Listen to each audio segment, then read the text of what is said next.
Good evening, everybody. Good evening, sir. Good evening. I hope every one of you can hear me. Yes, sir. Today is a Yes, talk sir. which ideally should be seen on a machine itself.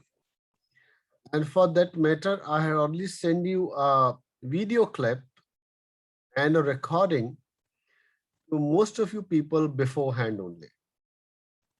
So I'm going to summarize my complete presentation today, followed by, to some extent, whatever I could do with the aid of audiovisual.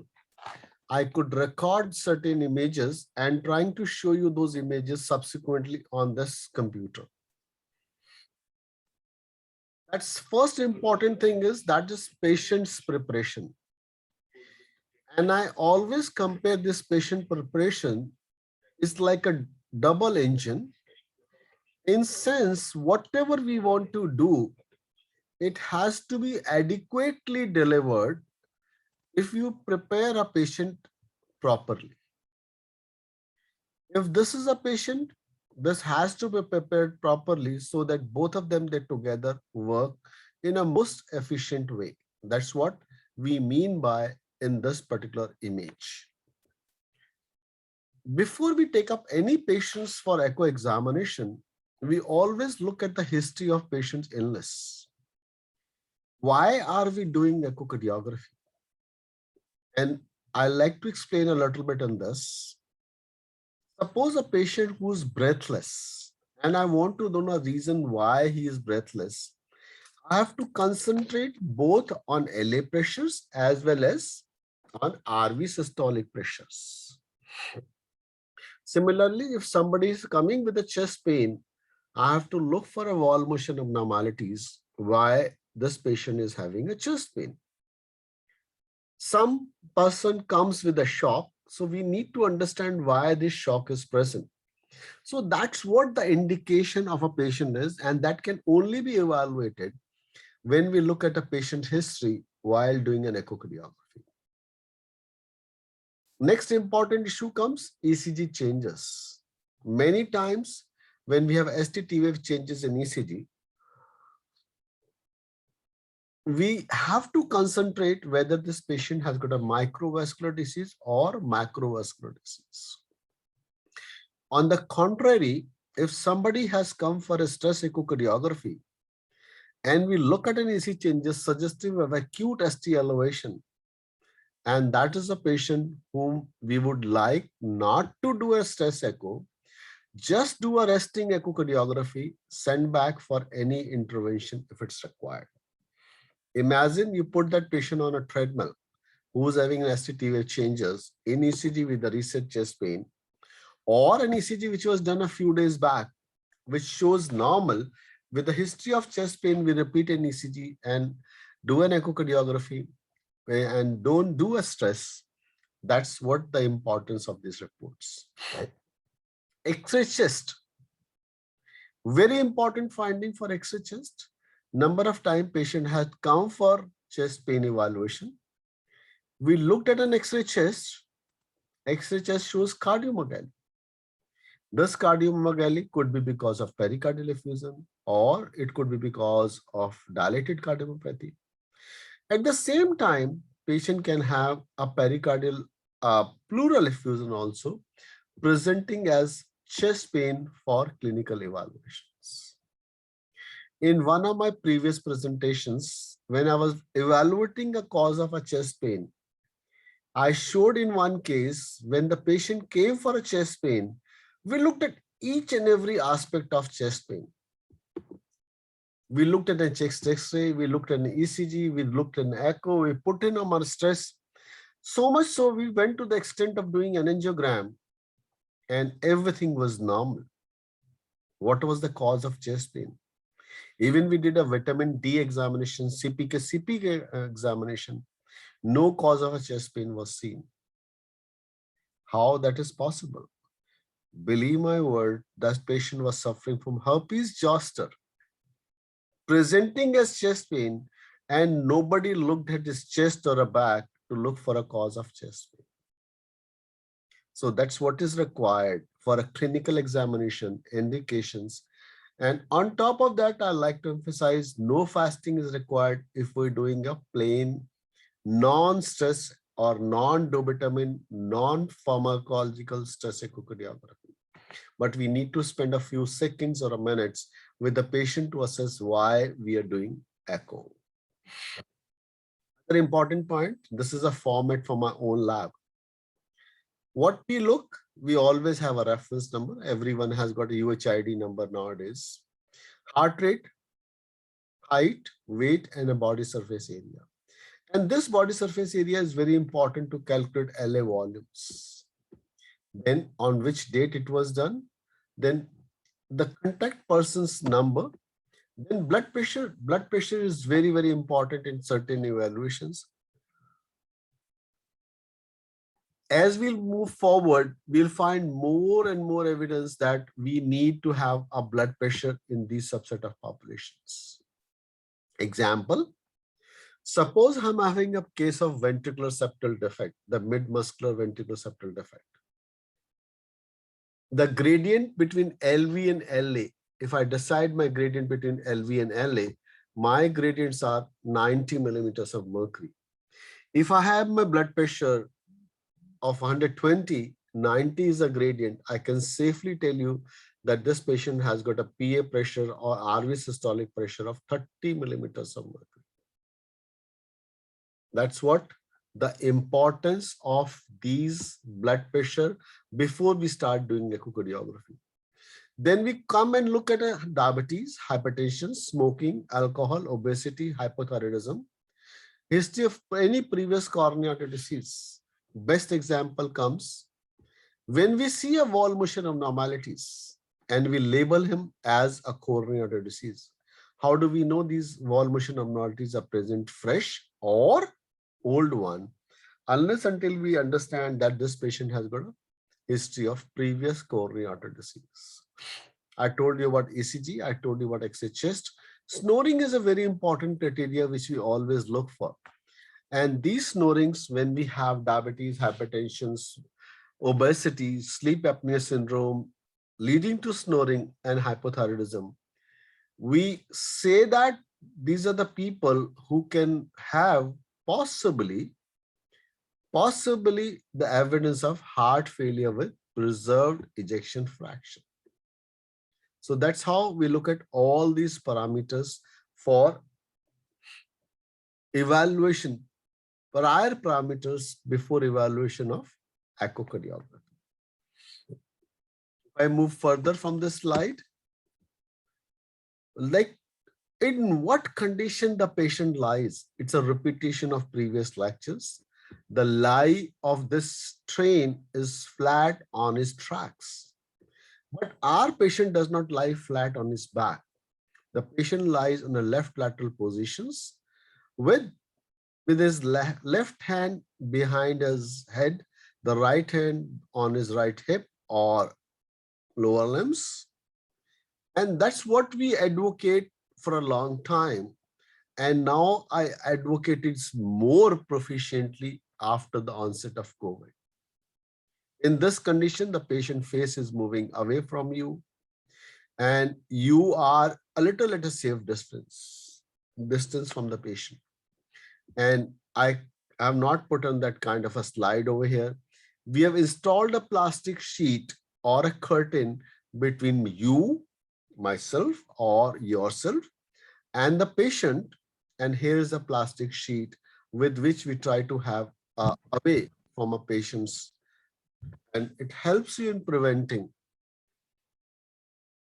the spread of infection. In fact, one article which we published in Journal of Cardiology, Indian Heart Journal, safety measures for doing echo during COVID time. It's an open label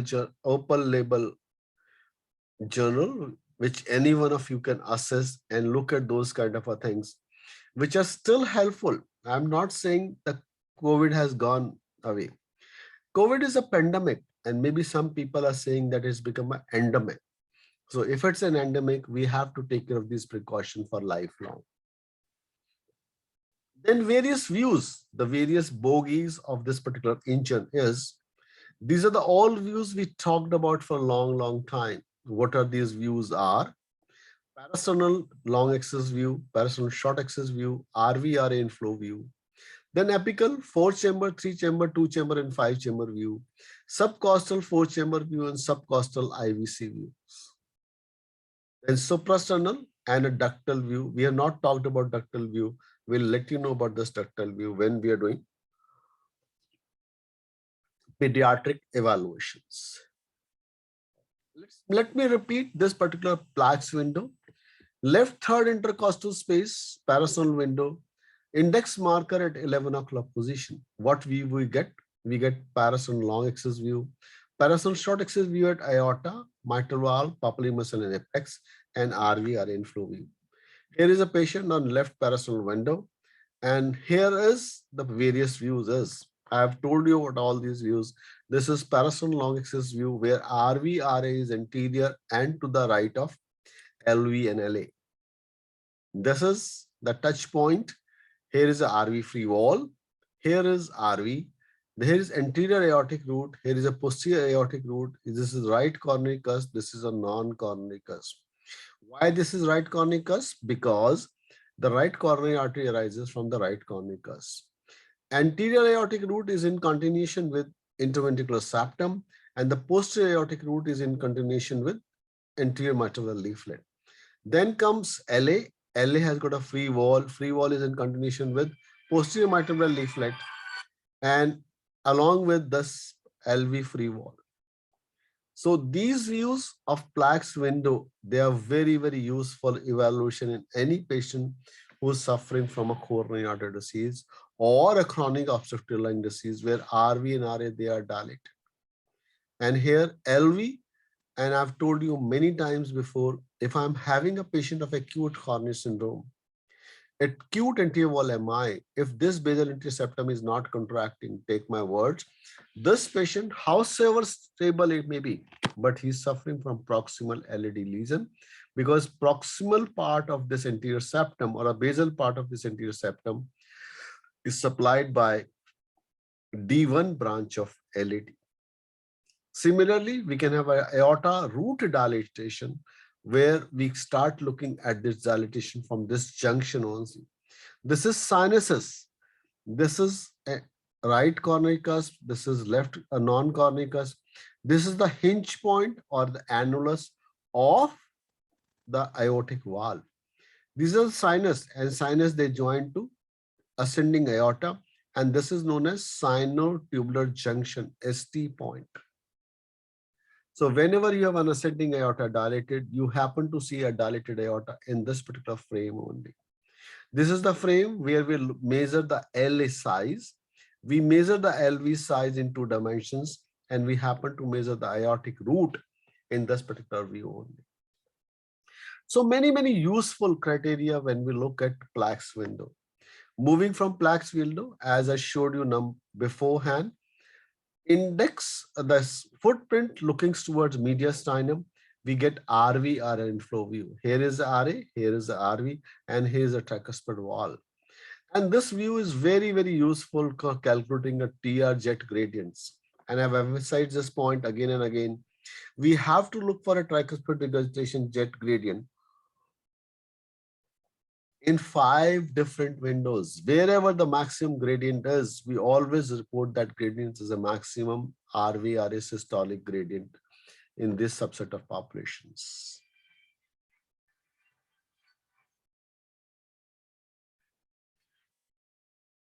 Why we look at these gradients in 5 different windows? The reason lies for the fact that tricuspid valve is truly a 3 leaflet valve is.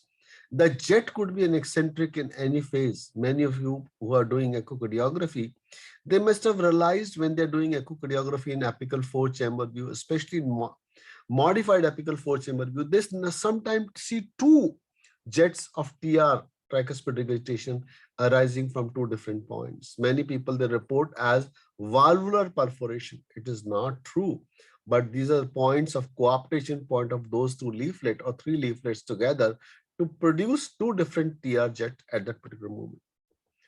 From Plaque's window, we rotate a transducer from 11 o'clock to 2 o'clock position or 1 o'clock position to drive this parasternal short axis view at aorta. Aorta in the center. Here is LA, here is RA, here is a tricuspid valve, here is a RV. This is proximal RVOT and this is a distal RVOT. This TR jet gradient again can be evaluated in this condition. We can look at an interatrial septal defect over here also. We can look at all three walls, cusp and valves of aortic valve in this window only. And in this window, it's very, very useful to look at all three leaflets of the aortic valve. Right coronary artery arises from here, then left coronary artery arises from here. This is pulmonic valve and pulmonic artery and bifurcates to right, and here is the left, and here is almost a descending aorta, which is not seen in this particular view. This is the only window which gives you a proper pulmonic wall gradients, because we are almost parallel, almost 100% parallel to pulmonic flow. Next is, like, we look at this particular aortic valve. Here is a place where we often find a parasternal paramembranous VSD lesion. Here is doubly committed VSD lesion, and here is a mid-muscular region, which we always see in VSD and to be confirmed in other windows. If you happen to see a TR jet gradient, PDA gradient, the PDA gradient arises from this point, from descending aorta over here, back to pulmonic arteries. Moving on from parasternal short axis view at aorta, if we tilt our transducer towards our left hip, we get first the basal 6 segments of the LV. And apart from this basal 6 segment of LV, this is the perfect view for measuring what? Mitral valve area via planimetry. Whatever the lesion of mitral stenosis is, the most authentic way of looking at mitral stenosis is planimetrizing the mitral valve. Where you can planimetrize, here is a window where you can planimetrize. It's not only planimetrization, it's looking at the lateral annulus and the medial annulus of, sorry, not the annulus, lateral commissure and the medial commissure of the mitral valve leaflets. With this medial and lateral commissure of the mitral valve leaflets, we often come to know about it in post-BMV patient, whether this commissures have been split well or not, because we don't split leaflets, we split the commissure or the annulus, which is calcified or thickened. Then 6 segment basal segments of LV are seen over here in short axis view. At one time, I always used to say that confirm your segmental contraction in this short axis view. But today I'll not like to say that, because this part of a contraction is contributed by radial and circumferential. In 4-chamber view, that part is shown by longitudinal fibers. And whenever the longitudinal function goes down, these circumferential radial fibers, they compensate that function initially. So, but however, we have 6 segments. Here is a septum, opposite septum is lateral wall. Here is anterior wall, opposite is inferior wall, and anterior septum and the posterior wall. So this is how the 6 segments we always look in the basal segments, and we planimetrize mitral valve area. Here is very important mid 6 segments at the level of papillary muscles. Same nomenclature as we said earlier. Here we have a lateral papillary muscle, here we have a medial papillary muscle. And this is a place where we talk of 2 important phenomena. One important phenomena, any papillary muscle rupture or displacement when we have a severe mitral regurgitation. And second is unipapillary, or when we talk of a bicuspid mitral valve stenosis, or when we have a unique single papillary muscle taking care of both the leaflets of AML and PML, how can we say it's a bicuspid mitral valve leaflet? Or congenital mitral stenosis is when we have absence of these papillary muscle in this particular window. So, and this is the anterior septum, which we saw. This is interventricular septum, which tells you about the pressure difference between RV and RA. We showed in a couple of images that if this septum is normally bulging towards RV, this is LV. If with every systolic contraction, this septum bulges towards LV, it means the RV systolic pressure is more than LV systolic pressure. So every image tells you, it's not that the one image is only 4-chamber view, 3-chamber view, or 2-chamber view. Every image tells you something is there, that image. Last is we have a apical segments, and these are 4 apical segments which are very, very useful when we can't see a good apex in our apical 4-chamber, 3-chamber, and 2-chamber view. Here is septum, and opposite septum is lateral wall. His anterior septum and opposite of that is anterior wall, and opposite of that is inferior wall. So we look at these 4 segments to decide about apical contractions. Moving on from those 6 views, we have apical 4, 3, 2, and 5-chamber views. Where the index marker is at 3 o'clock position in apical window. Here is a subject who we can see the transducer with the index marker somewhere over here. In this particular view, we have to be as parallel to the heart as possible. If we are perpendicular to the heart, we'll get this kind of an image. If we are parallel to the heart, we are going to get this kind of an image over here. So in this is apical 4-chamber view. Here is an apex. This is the lateral wall as containing a lateral papillary muscle. This is the interventricular septum or septum, which is supplied by RCA. And in this, we have a good wall motion abnormality, lateral wall, septum, mid and basal septum is supplied by RCA, apical septum is supplied by LAD, apical lateral wall is supplied by LAD, mid and basal lateral wall supplied by circumflex. This is one view where we look at mitral wall, AML and PML on this side. Then we measure the mitral flow pattern in this particular valve only. Then we have an LA. LA has got drainage of left pulmonic vein and a right pulmonic vein. Interventricular septum, RA and RV, another good view for calculating TR jet gradients. And we don't see a good RV free wall contraction in this view. Our focus in 4-chamber view or apical window is to look for specifically the LV in contraction, septum and lateral wall, and then you rotate the transducer counterclockwise to 11 or 12 o'clock position. What we get whole of this anterior wall and whole of this inferior wall. Mid and basal inferior wall supplied by RCA and rest of all segments supplied by LAD. Again, a good view for measuring mitral wall flow patterns, and sometimes we happen to see more mitral regurgitation in this view rather than 3-chamber or 4-chamber view. Further counterclockwise rotation, I've been saying it again and again. This view is almost like parasternal long axis view. Only fact is that view was horizontal and this view is vertical. Here, this is anterior septum. Here is a posterior wall. Posterior wall does not have any papillary muscles.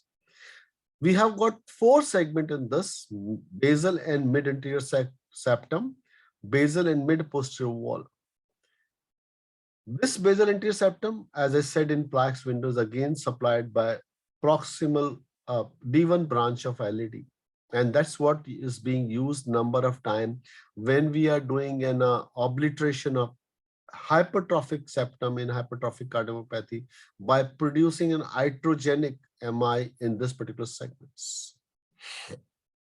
This view is very good for calculating aortic valve gradients. This is LVOT, this is aorta. Remember my words, whenever I'm talking of aortic valve, my point of interrogation would be distal to the leaflet. When I'm talking of LVOT, my point of interrogation would be prior to or before aortic valve leaflets. Then comes 5-chamber view. From 4-chamber view, let the footprint looks towards right shoulder. Whenever you see a right shoulder footprint looking at it, this aorta opens up. This again becomes LVOT and this is aortic wall.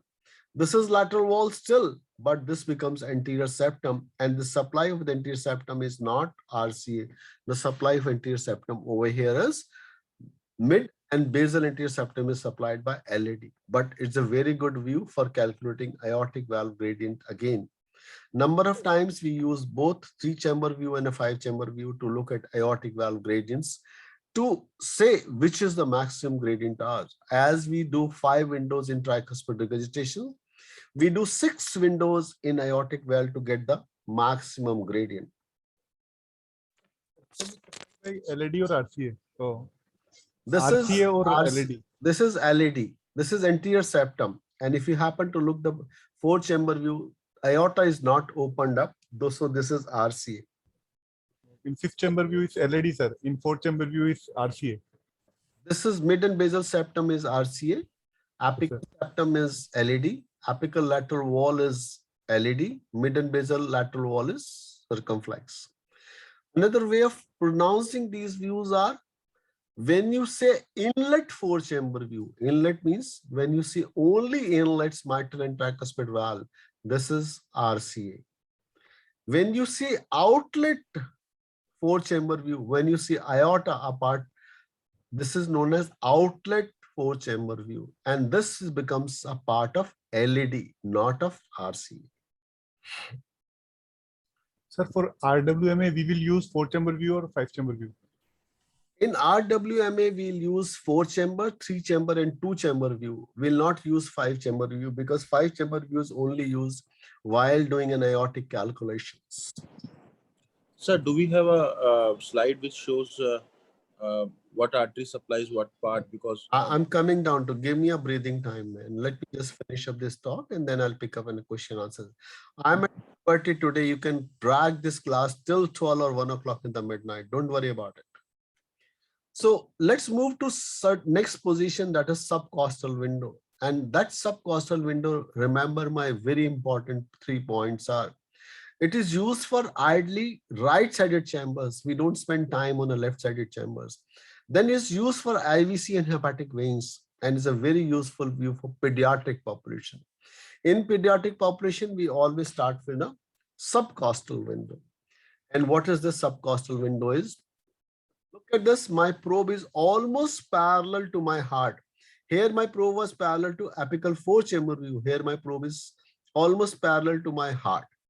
And footprint slightly towards looking towards right shoulder. Here is an example for this cut sections out here.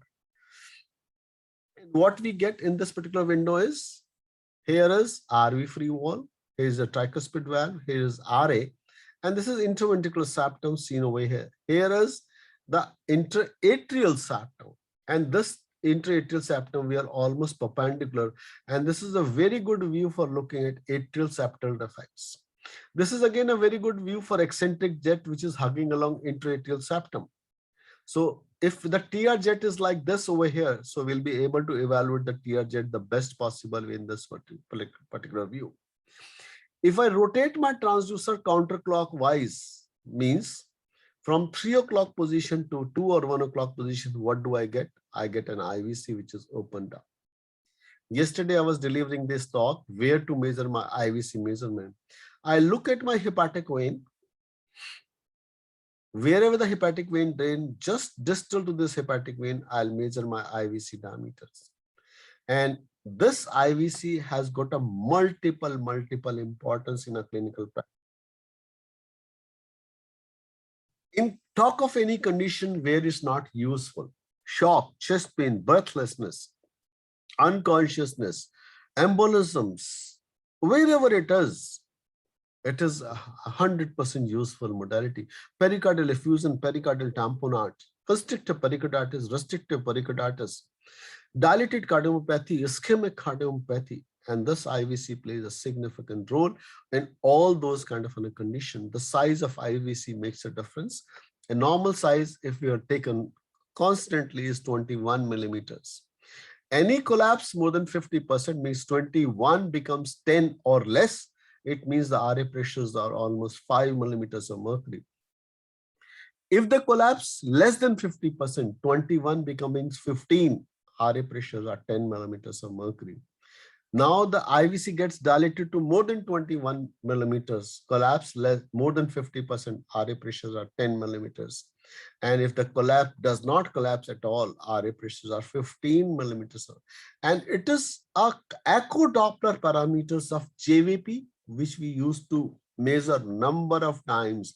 I'm not really sure how much times you have measured JVP in your clinical practice, but at least we can tell you, like our boss used to tell us with 2-foot scales or rulers scales, how to measure JVP when the patient was inclined at 45-degree at his lying down positions. So this is a surrogate marker to look at the filling condition of the right heart.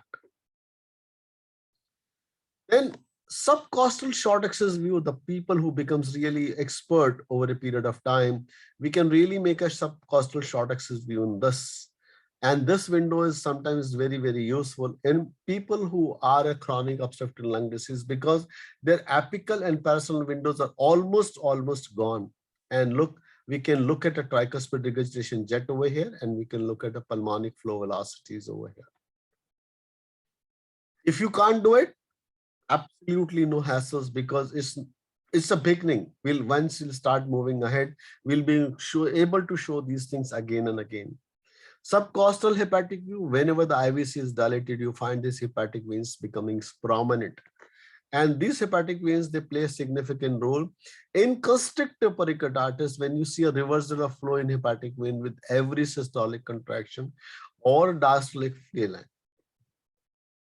Then comes right parasternal window. I'm not going to touch this right parasternal window at the present moment, but when we talk of aortic stenosis, we'll try to show a live demonstration of right parasternal window. Suprasternal window is a need of an hour today. Index marker at 1 o'clock positions, and I'm just over my suprasternal window. If in this suprasternal window, put my probe with the index marker at 1 o'clock position, what do I get? I get a suprasternal view, and that has got the ascending aorta over here, arch over here, and a descending aorta over here. We can see all three vessels arising from this aorta, going from bottom to top. First is left subclavian, left common carotid, and innominate artery over here. If you can't see, just deal with the colors. Here is, if you look at this artery, if you put in the colors over here, you can see this is left subclavian, left common carotid. Here is the innominate artery arising from this. This view has got multiple significance. Avoiding this view in learning invites so many troubles, because all we know that aortic valve is a trileaflet valve. So eccentric jet can be in any direction. So ascending aorta view in suprasternal window is one of the most important view for looking for a gradients. One. Second, if we have a coarctation of aorta, where do we look at coarctation of aorta? In adult coarctation, distal to left subclavian artery, here we say coarctation of aorta. Third, any severe aortic regurgitation will find holodiastolic reversal of flow in descending aorta. And fourth is number of time we are able to pick up when we have a left subclavian steal artery syndrome. When the blood flows, there is obstruction to left common carotid, left subclavian artery. You find there's hardly any flow to left subclavian artery, where the blood drives not from aorta, it drives from a retrograde flow from a left vertebral artery, which arises somewhere over here. So this view has got many, many ramifications in clinical practice of doing echocardiography. But the most important thing, which view at what time? That is the crux of a diagnosis. If I'm looking at this window in a patient whom I'm expecting a severe breathlessness, that'll be, I'll not say wrong, but that'll be possibly wrong. If I'm not looking at this view in a patient who has got a severe aortic stenosis or aortic regurgitation, that will be a terribly wrong thing. And I can quote an example of my patient who had definite coarctation of aorta at the age of 50 years, uncontrolled blood pressure, 2 renal surgery, 2 episodes of epistaxis, not able to control blood pressure, and this coarctation of aorta was missed to a large extent. And a patient always used to tell, sir, whenever I reduce my blood pressure to normal, I'm not able to walk for a certain distance, like He was having intermittent claudications, not because of the obstruction in the lower limbs, obstruction at the level of coact. So once we looked at this, and when we found the coact, subsequent dilatation of this coact with the stenting led to a complete correction of his blood pressure as well as the difficulty of walking. But we were not able to take his left ventricular hypertrophy, which was going on for a long time. So very important view for evaluation of echocardiography. Let me move further. Lesser use window. We'll come to that. Right parasternal window for aorta, ascending aorta. Right supraclavicular for superior vena cava. Right parasternal for descending aorta dissections. Right axillary for inferior vena cava. Right anterior oblique view. That's what we discovered in our lab for calculating aortic valve stenosis over a period of time.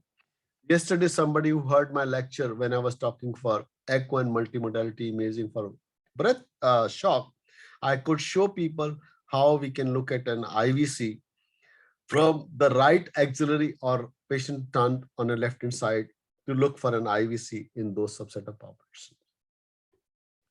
Well, friends, backbone of echocardiography is two dimensions echo.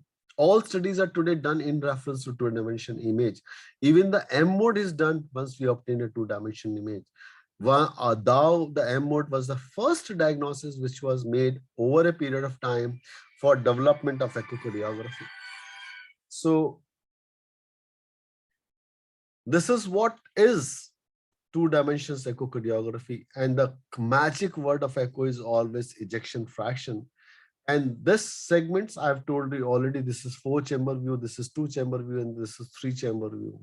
I'll repeat it again in my subsequent slides. I always still use 16-segment model because my machine has got 16-segment model. Now, American Society of Echocardiography recommends 17-segment model, and they have tried to make it simple and collaborating with the MRI people. This is anterior septum. Opposite to that is inferolateral wall. Anterior wall, inferior wall, anterolateral wall, and infroseptal wall. If you happen to look at this image very carefully, this is all septum.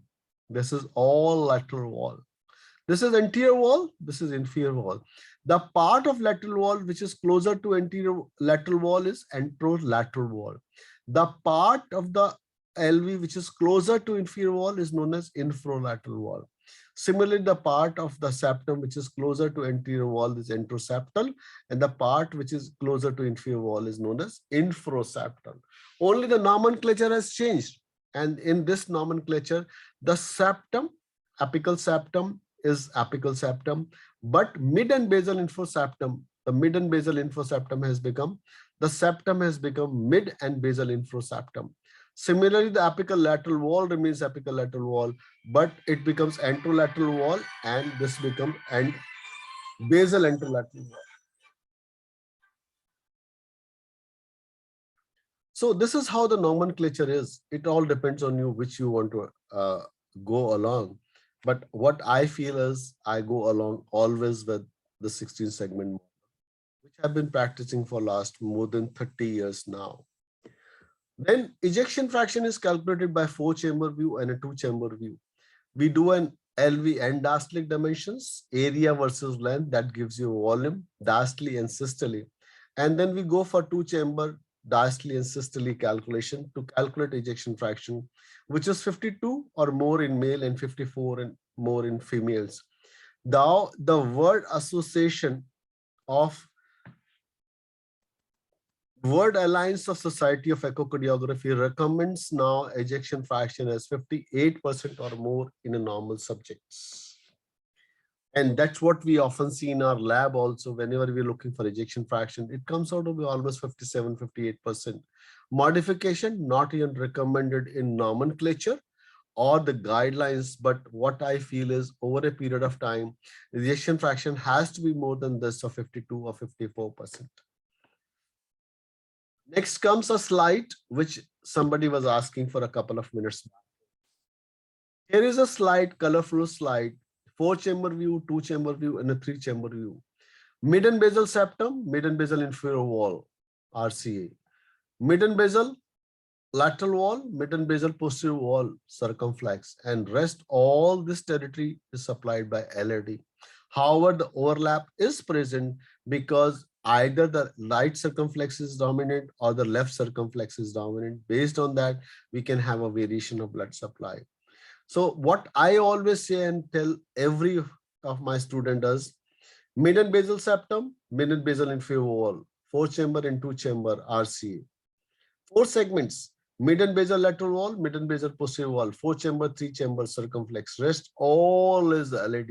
So you can imagine if you have an LAD lesion, why our patient gets to shock very easily because of poorly contracting LVs. Second, I'm going to show you one clip in one go, which talks about a complete blood supply of a coronary artery disease. This is how the coronary artery disease is. If you look at the right coronary artery, it supplies the septum and the inferior wall. LAD supplies the whole of the anterior septum, anterior wall, and the apex, where the mid and basal posterolateral wall is supplied by circumflex. Now, the variations could be many. This is how we look at coronary artery supply as on today. I was saying the variations could be many because suppose this circumflex is dominant. So common sense supplies this particular part of inferior wall or a septal wall. Similarly, if RC is dominant, it will go and supply the lateral parts of the circumflex territory. Sometimes even we have an LAD, which goes all the way and supply the inferior wall of type 3 LAD, supplies the inferior wall of a heart. And these kind of a segmental variations could be many, but once we look, this is what the nomenclature we reflect all the times in our data. So with this, I'll keep my talk, hold it over here for a couple of seconds, a couple of calls from the hospital again and again, asking for certain important things. Just give me 2 minutes time. And meanwhile, you can have a break for 2 minutes. I'll come back to you in exact 2 to 5 minutes. It's time right now where it is 8:45. I'll be back by 8:50. Just take my call from a hospital CSU, what they are calling me again and again.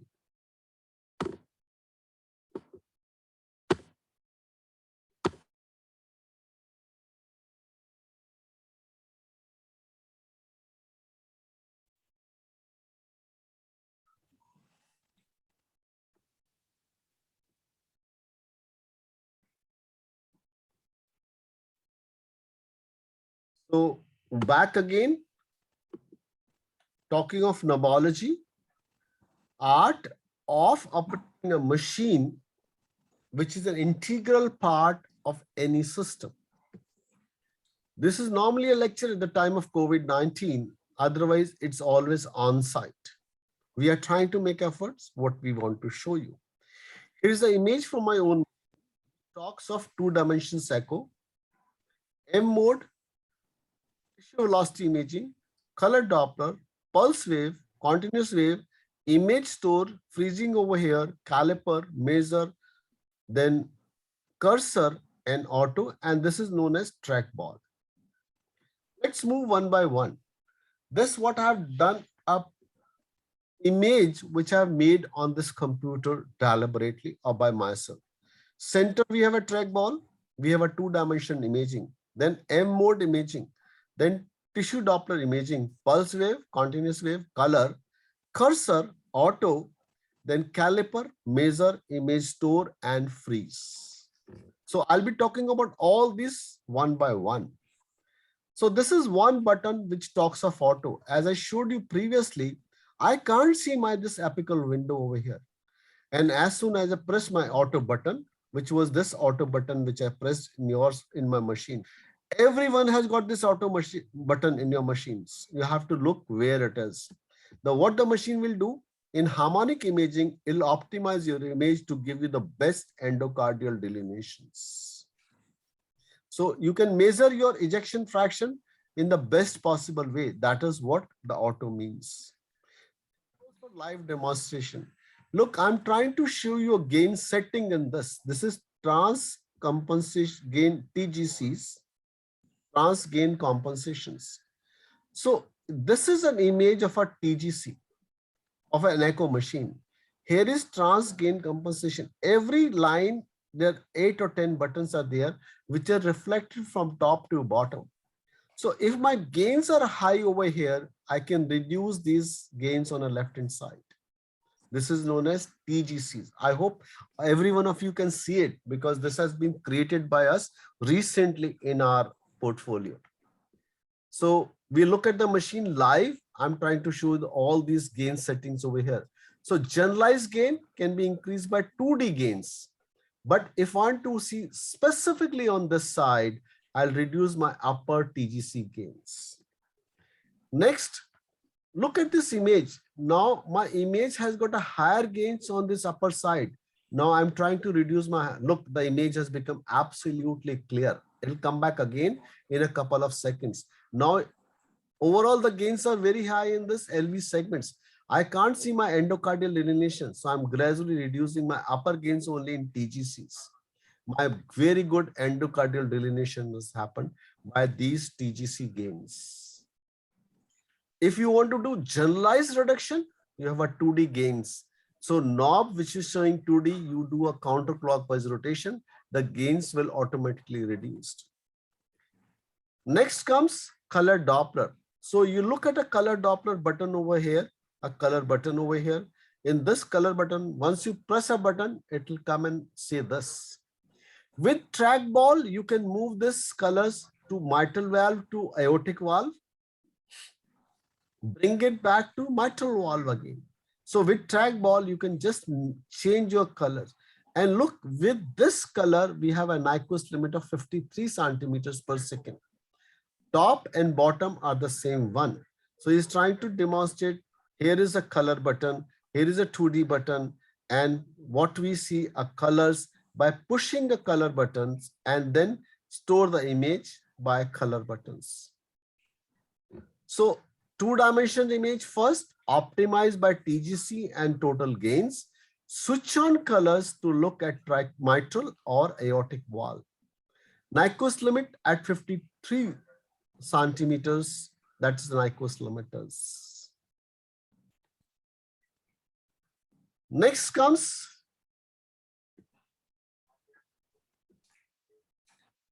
here is the Nyquist limit. We are trying to change the Nyquist limit.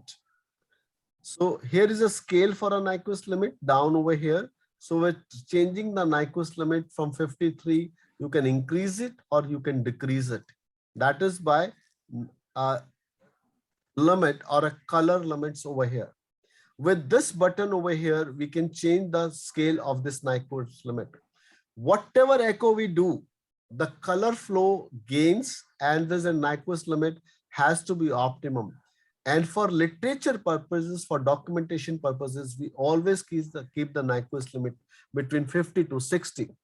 If I'll increase my Nyquist limit, I'll underestimate my color flow. If I'll reduce my Nyquist limit, I'll overestimate my color flow. So whatever the parameters which are available as on today, they are based on this Nyquist limit of 53 centimeters per second for their evaluations. Next is, this is a freeze button. Freeze means wherever you see, you can freeze your image and then you can scroll your image with this trackball.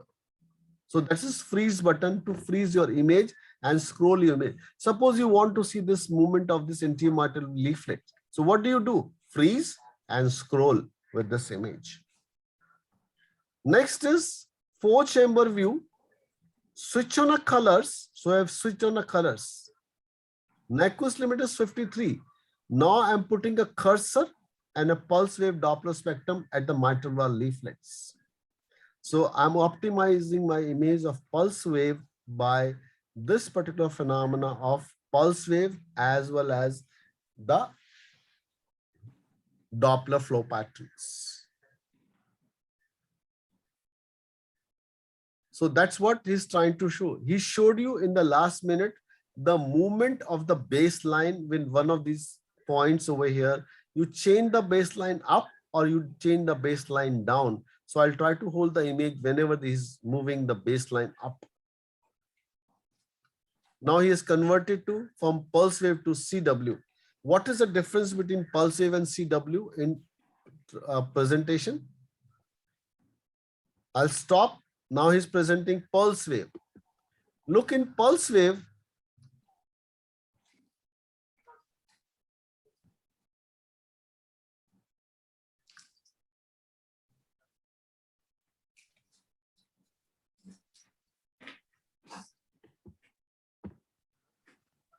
I'm coming back to pulse wave again. In pulse wave, he's going to keep a sample volume at the tip of the mitral leaflets. In pulse wave, the central part is hollow. Look, this is hollow in the central part because it's evaluating a blood flow at a site or single place where it's evaluating a flow. If I go to continuous wave Doppler, first it'll show you a pulse wave.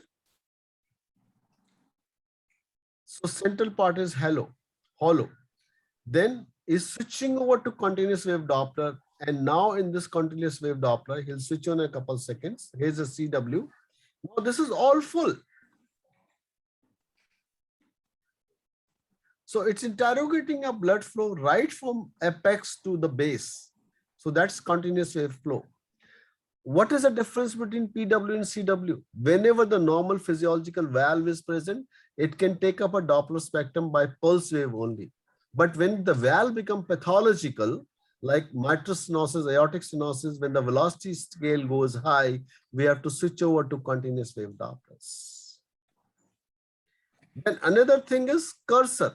There's one word with a cursor seen over here, the cursor function. Look, we have to align our beam. Here is a cursor. We have to align our beam of flow in the direction of a color flow. Look, he's aligning his beam in the direction of color flow. Now he's moving cursor away from the color flow and his spectrum disappears completely. If I'm not using my alignment of the beam in direction of the flow, my flow would be abnormal. Now look, the cursor is kept in the direction of red blood flow. So I'm able to see that red flow very clearly, the forward flow. If I keep my cursor away from this flow, color flow, my flow will disappear. And that's what is depicted in this particular frame. When the cursor is in the red flow or flow towards the transducer, my Doppler is showing a good flow or good Doppler spectrum pattern. But if the cursor or the point of interrogation goes away from that, not go away from that, it starts disappearing to reappear back when we use to bring this cursor back into the line of flow by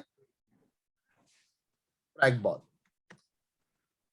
Now tissue Doppler imaging, there's a button with TDI seen over here. Here's a TDI button seen over here. With this TDI button, we can get rid of the high flow velocity of mitral, aortic, and other flows is. And by this, we calculate the myocardial contraction in centimeters per second. So once we put a TDI and then we take a pulse wave, which we keep at the annulus, whether lateral or medials, to calculate medial annulus TDI or lateral annulus TDI. M mode, now I'll try to show you the M mode. We use cursor to put a line across this aortic valve, then press a button of M mode or double M, and we get a continuous wave M mode section over here. Now you can see this is E point septal separation. This is E point septal separation. This is almost normal, 5 to 7 centimeters seen over here. So this is M mode button. We use a draw cursor, then put a button of M mode, and we try to get an M mode now over here, where we can look at the size of aorta, LA, AV separation, and DE excursion, EF slope, E point septal separation, and finally the LV sizes or dimensions for calculating LV wall thickness and LV dimensions. Now he's trying to measure all measurements. Here is M mode across the aortic valve. So this is all aorta, leading edge to leading edge. This is all LA. He's measuring aorta now, leading edge to leading edge. Now he's measuring LA. And now aortic valve cusp separations. Now he'll go to the next picture, hopefully. B excursion, EF slope. Now he's measuring the same thing again and again. Aorta, LA and AV cusp separation. So this is how we do measurement by M modes. Although American Society of Echocardiography recommends 2 dimensions measurement. So this is M mode measurement for these subjects of patients.